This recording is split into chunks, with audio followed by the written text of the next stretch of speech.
We shall be reading Romans chapter 9, verses 19 to 21. Thou wilt say then unto me, why doth he yet find fault? For who hath resisted his will?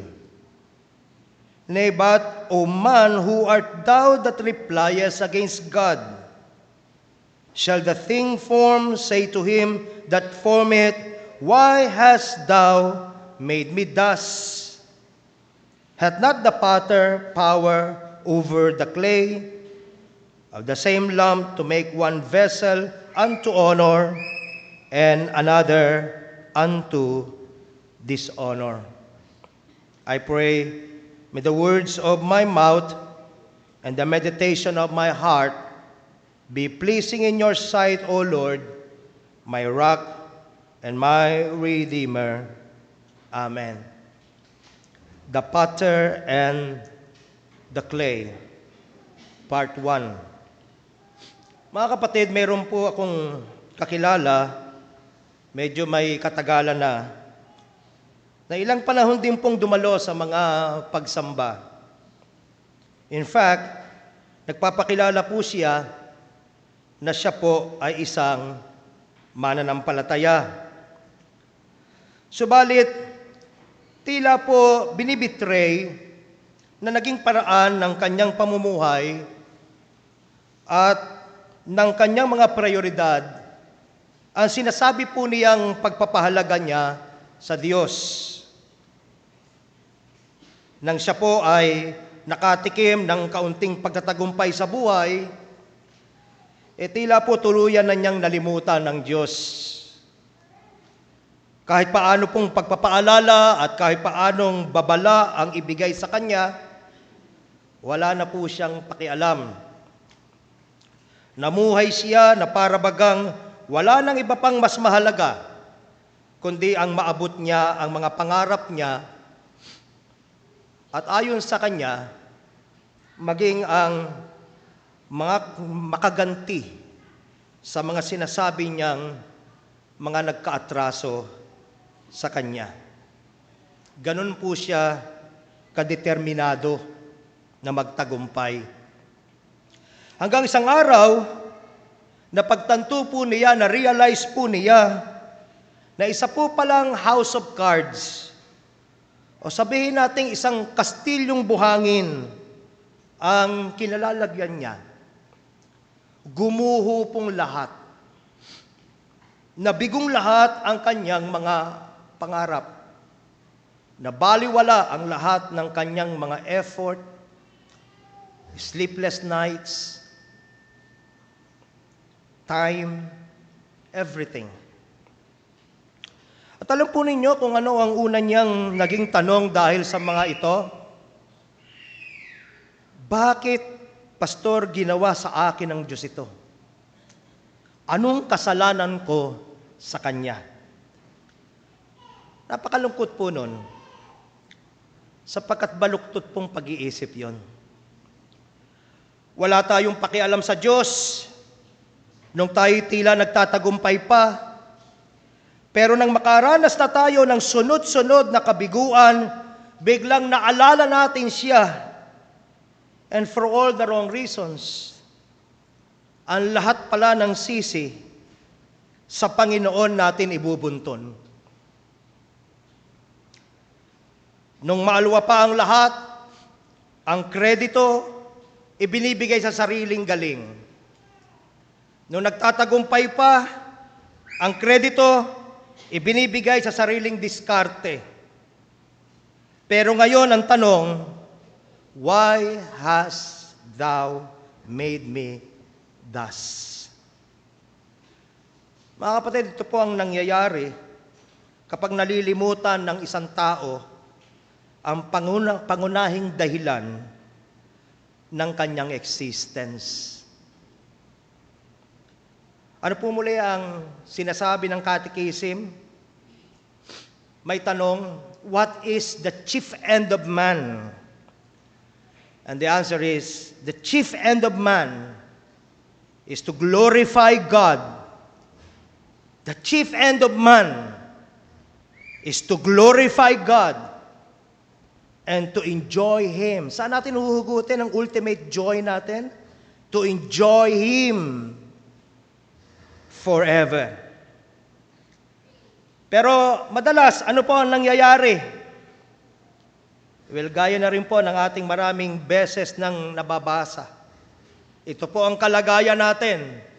All have sinned and have fallen short of the glory of God.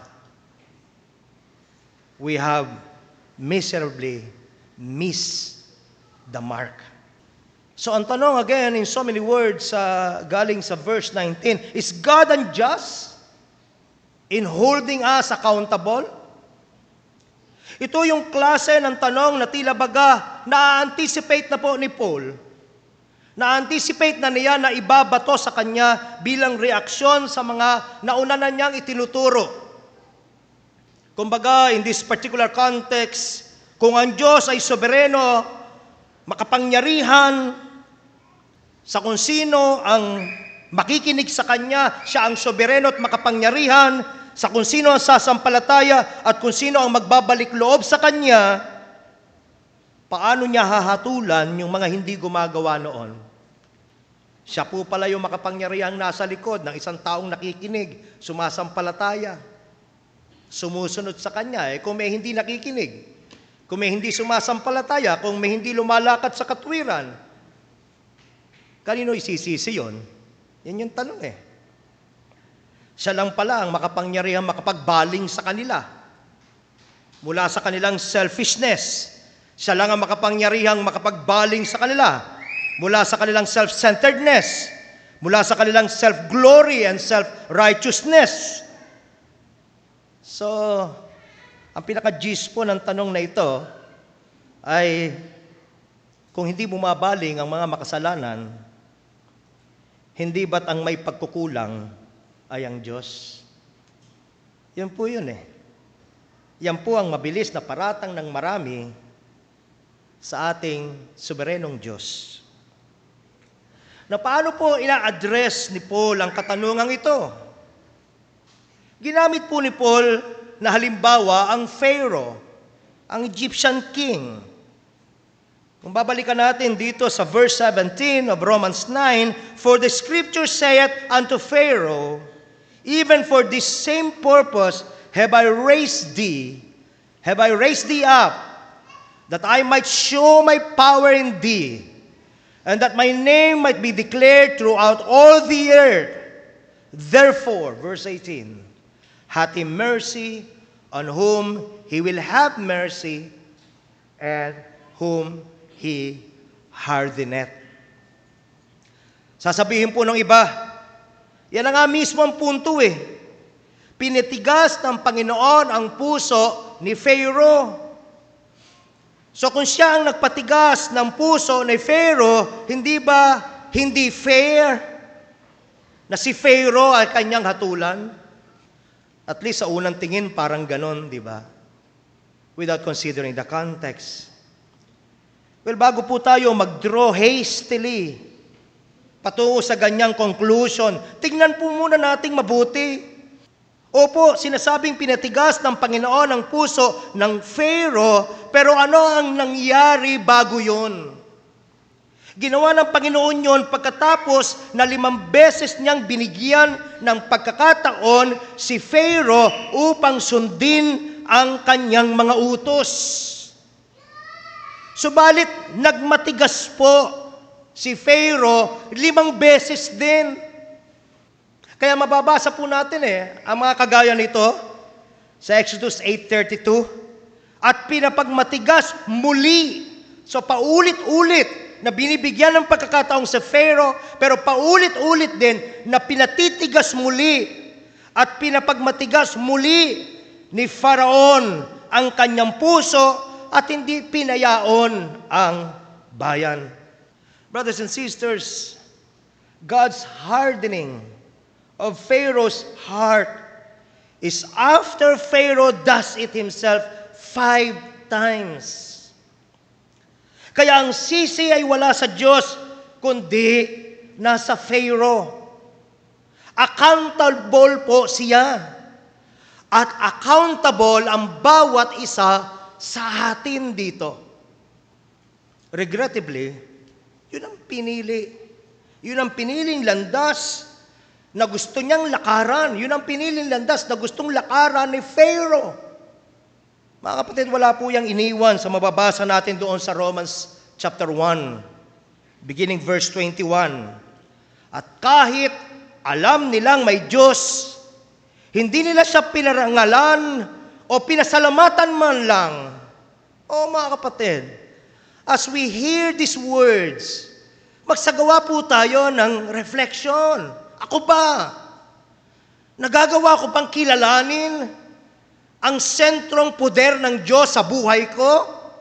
Yayamang lahat ng meron ako at kung ano ako ay dahil sa Kanya. Huwag po nating i-focus lang ang ating pag-iisip kay Pharaoh, siya'y halimbawa. Huwag po nating i-focus ang ating lamang pag-iisip sa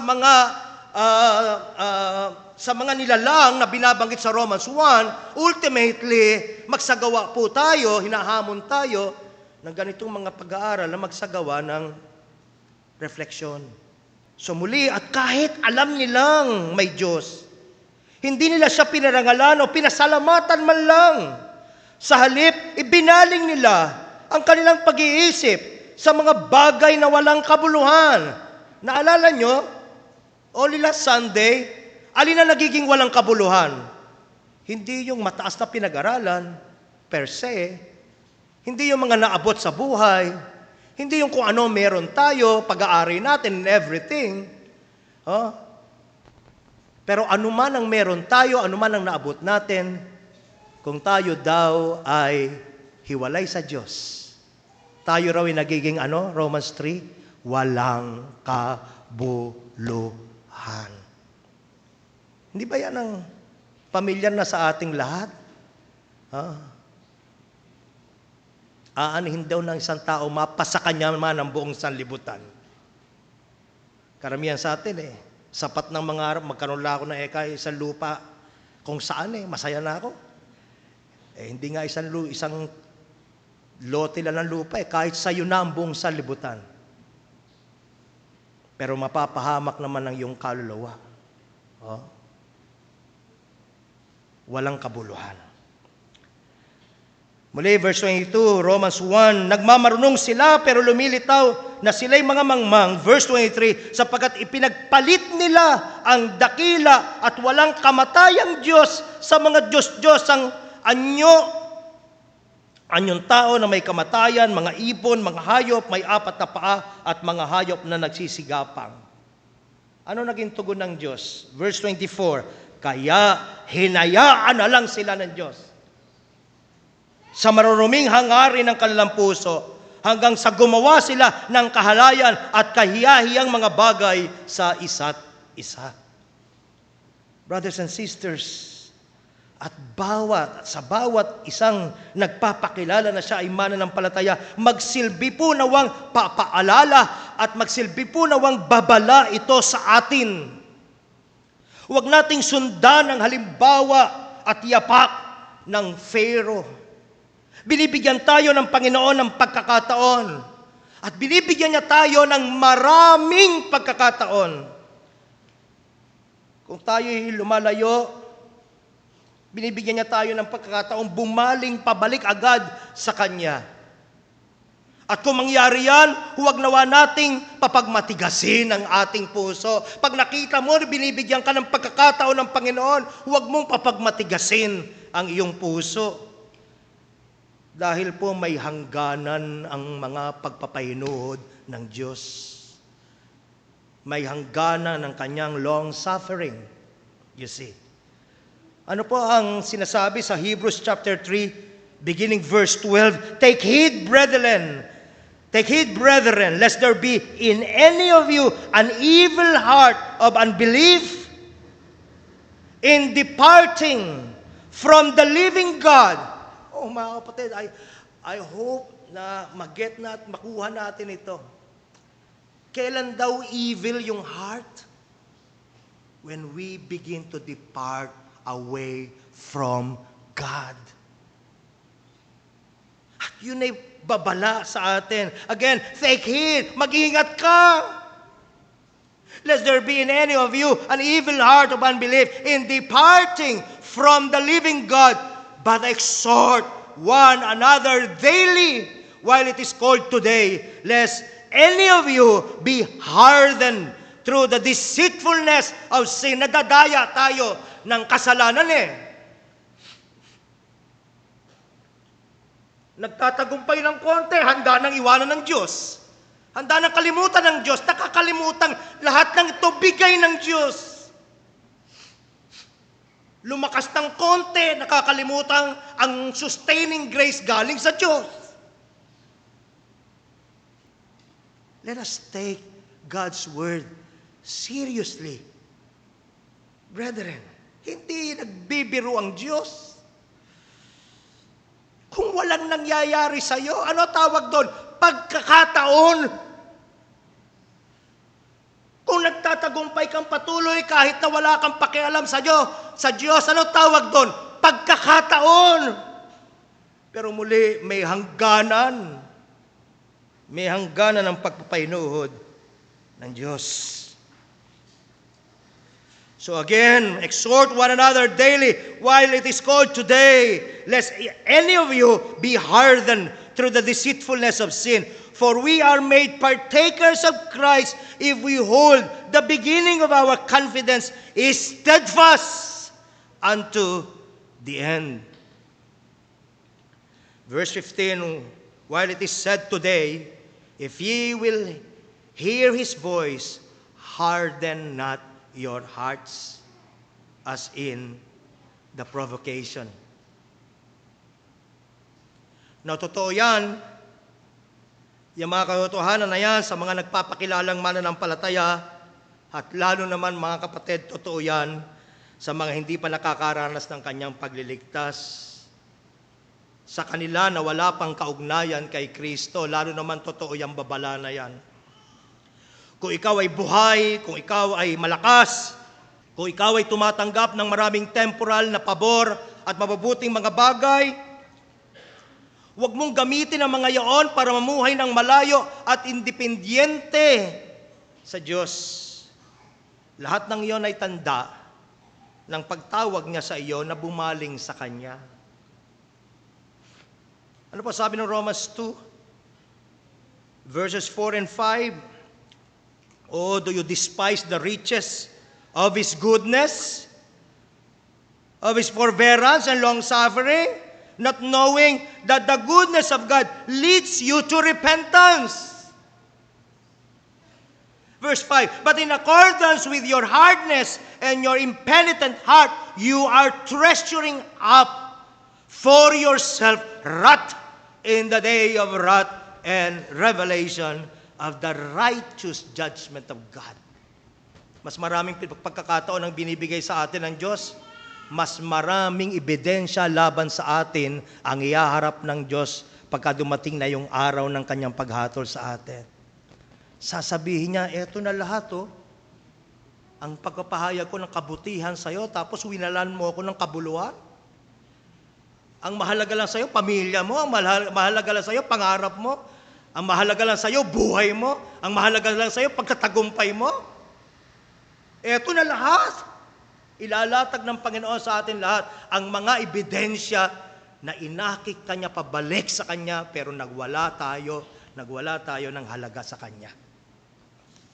Do not despise His goodness. Why? Because there is such a thing as a day of reckoning, mga kapatid. So repent now. Now. Repent now and believe the gospel. I beseech you, I beg you, on behalf of Christ, be reconciled to God. So muli, by this time, umaasa akong malinaw na po sa ating lahat ang declaration ng Biblia again. There is none righteous, Romans 3, no, not one. There is none that understandeth. There is none that seeketh after God. Ngayon, kung may makita ka na humahanap sa Diyos, kung may makita ka na nananabik at nauuhaw sa mga salita ng Diyos, kung may makita ka isang tao na lumalakad alinsunod sa mga gabay ng Diyos, ano lamang po ang nag-iisang conclusion?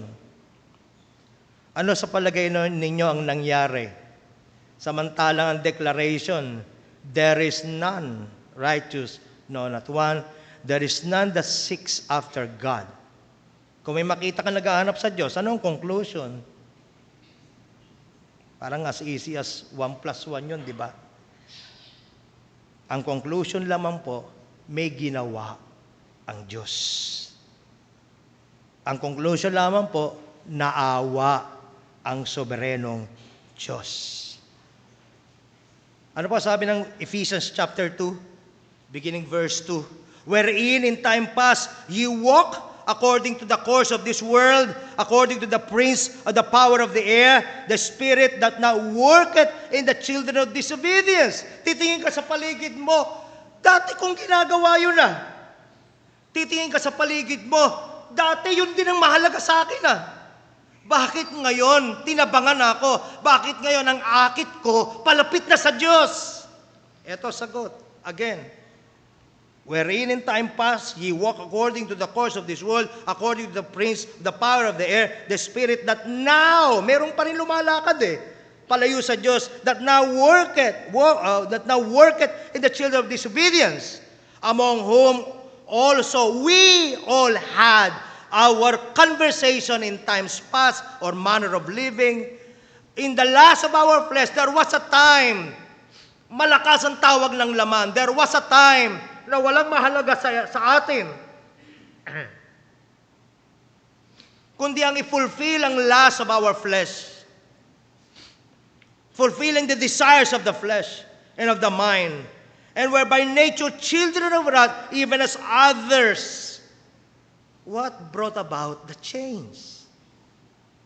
What is the source of this change? Or better yet, who cause this change? Well, sabi po ng verse 4, but God. Amen? But God, who is rich in mercy, for His great love wherewith He loved us, even when we were dead in sins, hath quickened us together with Christ. He made us alive in Christ. By grace ye are saved, and hath raised us up together with Him. Amen. Muli yung demonstration ng mercy na yan and grace na yan ay prerogative ng soberenong Diyos. Ano sabi niya muli? I will have mercy on whom I will have mercy. Wika nga po ni John Stott, if anyone is saved, the credit is God's alone. But if anyone is lost, the blame is all theirs. Amen? Kung ikaw ay may pagsinta sa Diyos ngayon, yan ay dahil nagdalang awa ang Diyos sa iyo. Pero kung ikaw ay palayo hanggang ngayon sa Diyos, you have no one to blame but yourself. Paano po yun? Well, marahil po makakatulong dito ang illustration na ibinigay po ni Dr. D. James Kennedy. And I quote, say you have 5 people planning to hold up a bank. They are friends of mine. Well, if I find out about it, and I plead with them not to do it, I beg them. Finally, they push me out of the way and head out. I tackle one of the men. May 5 sinasabi niyang kaibigan niya sa illustration na ito. Nagpaplanong magnakaw sa isang bangko. Pinigilan niya sila. Ayaw papigil. Nagtuloy pa din. Isa lang yung nahawakan niya. Isa lang yung pinigil niya. So again, finally, they push me out of the way and head out. I tackle one of the men and wrestle him to the ground. The others go ahead, rob the bank, in the process killing a guard and 2 civilians. They are captured, convicted, and sentenced to life in prison. The one man who was not involved in the robbery goes free. Yung nahawakan niya. Now I ask you this question. Whose fault was it that the other men were arrested and sentenced? Can they blame anyone? Can they blame anyone else but themselves? And this other man who is walking around free, can he say, because my heart is so good and resisted the temptation, I am free? The only reason that he is free is because of me. Sabi ni Dr. Kennedy sa kanya illustration, I restrained him. So, it is that those who go to hell have no one to blame but themselves. Those who go to heaven have no one to praise but Jesus Christ. Thus we see that salvation is all of grace from its beginning to its end. Amen? Ito po ay imperfect but helpful illustration para makita natin, mga kapatid, yung pinupunto natin. Well, kagaya na rin po ng testimony ng minsan ay napaka-self-righteous Pharisee, blasphemer, persecutor of the church, a very violent man na si Paul. Sabi ni Paul, hindi niya tinanggi eh. Self-righteous Pharisee, blasphemer, persecutor of the church, I am all of that. I was all of that. But by the grace of God, I am what I am. Amen. Sabi niya, ganun ako noon. Bakit ako nagbago? By the grace of God, I am what I am. At dahil dyan, ano sabi niya? Dahil kinawala ko, dahil biyaya lang to, ano sabi niya? I am the least of all the apostles. At sabi niya, ako ang chiefest of all sinners. Pero sa kabila ng matinding kasamaan ko, inabot ako ng Diyos. Mga kapatid, mga kaibigan, kahit gaano kasama ang tingin natin sa ating sarili, walang hindi kayang baguhin ng Diyos at walang hindi kayang sakupin ng mayaman at masagana niyang awa. Ang tanging mong gagawin, lalapit sa Kanya at magmamakaawa. Pagkatapos po nito, nagbigay naman si Paul ng 3 contrast. Nandun po sa verse 20 ang una. O basahin na natin. Nay, but O man, who art thou that repliest against God? Shall the thing formed say to him that formed it, Why hast thou made me thus? Hath not the potter power over the clay of the same lump to make one vessel unto honor and another unto dishonor? Now, layunin po ng pagbibigay niya ng mga contrast na ito na ilagay sa tama pong perspective ang mga katanungan na narito nakikita natin sa passage. But at the same time, nais din po nitong ilagay tayo sa tama nating lugar.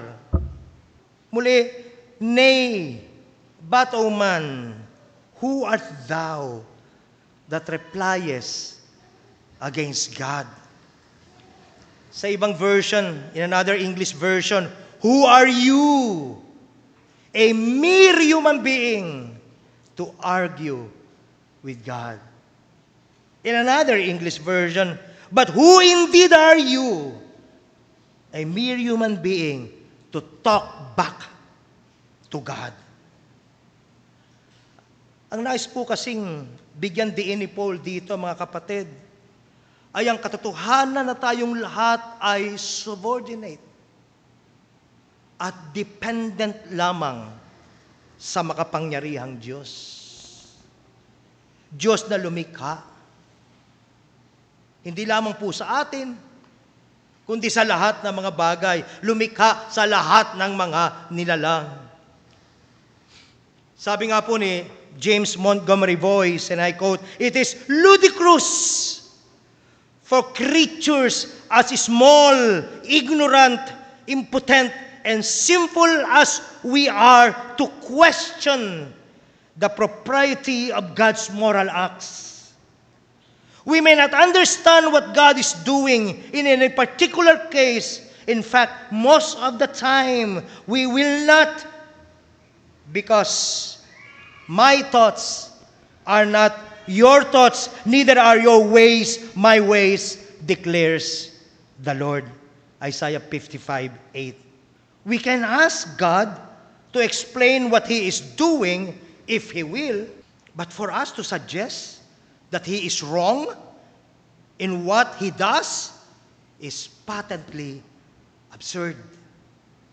Isang malaki pong kabaliwan, isang malaking kabalintunaan ang questionin natin, mere human beings, ang questionin natin, tayong mga walang kabuluhan tao, ang mag-question sa walang sukat sa kadakilaan na Diyos. Amen? Pagpapatuloy sa verse 20, "Shall the thing formed say to him that formed me, Why hast thou made me thus?" Kung sa una pong contrast between man and God, ang binibigyan diin ay ang insignificance ng tao kung ikukumpara po sa infinite greatness of God. Yung utter insignificance natin compared to His infinite greatness, infinite wisdom, His infinite power. Yun yung comparison eh. Now dito naman po, ang contrast ay sa pagitan ng creature at ng creator. Ibig sabihin, kung sino man tayo, kung ano man po tayo naging ngayon, ay nanggaling sa Kanya. Pati po yung kakayahang magtanong, mag-question, yan po ay abilidad lamang na ibinibigay ng Diyos. Isipin niyo yun? Ako-question ko sa Diyos ay yung mismong hininga na ginagamit mo para mag-question sa Diyos, pinibigay lang sa'yo. Salamat na lamang, hindi tayo ang Diyos, hindi po ba? Baka mabilis yung ating kamay, di ba? Halimbawa yung anak mo, nagto-talk back sa'yo. Hindi ko naman gustong panganak sa mundo Hindi ko naman kayo piniling magulang Habang naibigay mo na lahat, baka, pambihirang bata to. Baka masampal mo, Pero, almost on a regular basis, baka hindi natin bineverbalize, pero sa puso natin, baka natatagpuan natin ang ating sarili, nagko-question sa Diyos at sa Kanyang dealings sa atin.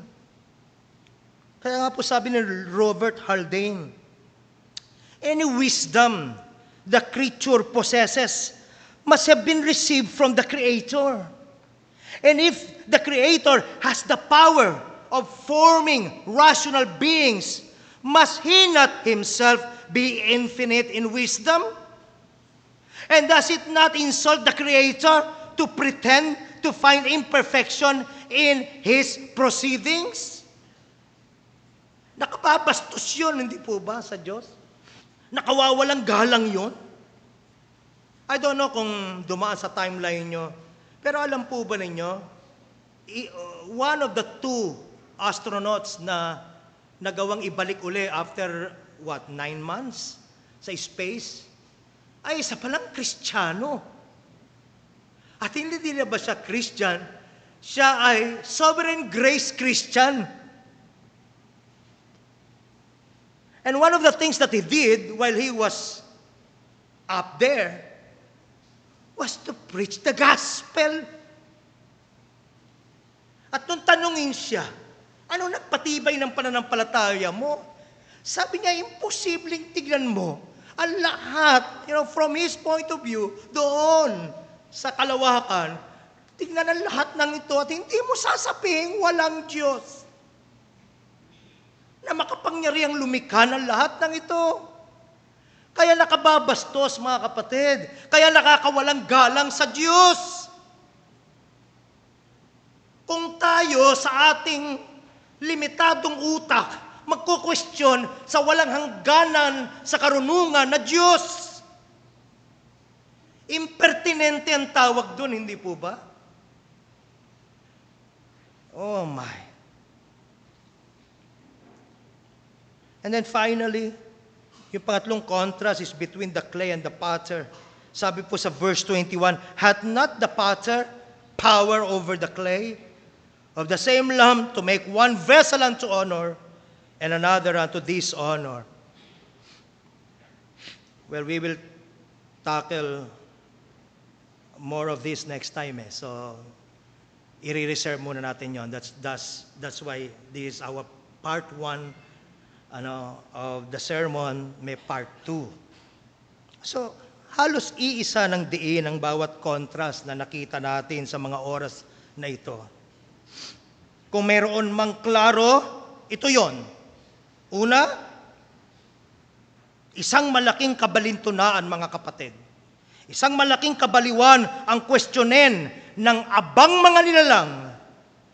Kagaya mo, abang na mga nilalang kagaya ko, ang mga hakbang at ang mga pasya ng isang walang sukat sa karunungan, isang walang sukat sa kabutihan na Diyos. Pangalawa, ang soberenong Diyos ay mayroong lubos na karapatan na pagpakitaan ng kaawaan at iligtas ang sino mang naisin niya at parusahan naman ang sino mang nagkasala, ang sino mang nag-reject, ang sino mang tumatalikod sa Kanya. It is His sovereign right as the righteous, holy judge of all the earth. At makatarungan po ang gayong pasya sapagkat walang halong kalikuan ang ating Panginoon sa Kanyang mga kahutulan. His ways are perfect. And so, ang natitira para sa atin na gagawin ay ito. Doon sa Jeremiah 18:11, ang context din ay potter and the clay. Ganito po tinapos yung passage na ito, na iyon. Turn back now, each of you, from his evil way, and correct your ways and your deeds. Repent. Whether you are a believer or an unbeliever, iisa pa rin ang challenge sa ating lahat. Repent. Turn from your idols. Turn away from those and serve the true, the only true and living God. At kung mananampalataya ka, magtiwala ka na lahat ng ginagawa ng ating Panginoon ay tama at matuwid. Sabi ko nga po sa ating mga Bible College students kahapon, gayak ba tayong ipanalangin? Panginoon, biguin po ninyo ang mga plano ko kung kinakailangan. Yun yung hamon ko sa mga Bible students. Gayak po ba tayo ipanalangin? Guluhin mo, Panginoon, ang kalendaryo ko, ang timetable ko kung kailangan. Kung ito'y lihis sa timetable mo, medyo natigilan yung lahat eh. Pero yung kasunod, sabi ko, hindi ba yan ang ipinalangin mismo ng ating Panginoon? Not my will. Amen? But thine be done. Kung nagtitiwala tayo sa Kanya, dapat tayong magtiwala sa timetable niya at dapat din tayo magtiwala sa plano niya. Amen po ba? To everything there is a season and a time to every purpose under heaven. Tama? Now, kung timetable niya masusunod, ano mangyayari? He makes all things beautiful in His time. Ano man ang dinadaanan mo ngayon, iba-iba eh. Kung ilan tayo dito, ganun din kadami. Yung mga pinagdadaanan natin at karanasan natin. Pero ano man yan, ito pa rin ang message. Not my will, but thine be done. Yun yung tama at God-glorifying na response. Lalo na po sa mga daan ng Panginoon at kilos ng Panginoon na parang hindi mo kayang intindihin at hindi mo kayang ipaliwanag. Not my will, but yours be done. Mangmang ako sa maraming bagay. Alam mo lahat, thy will be done. Amen.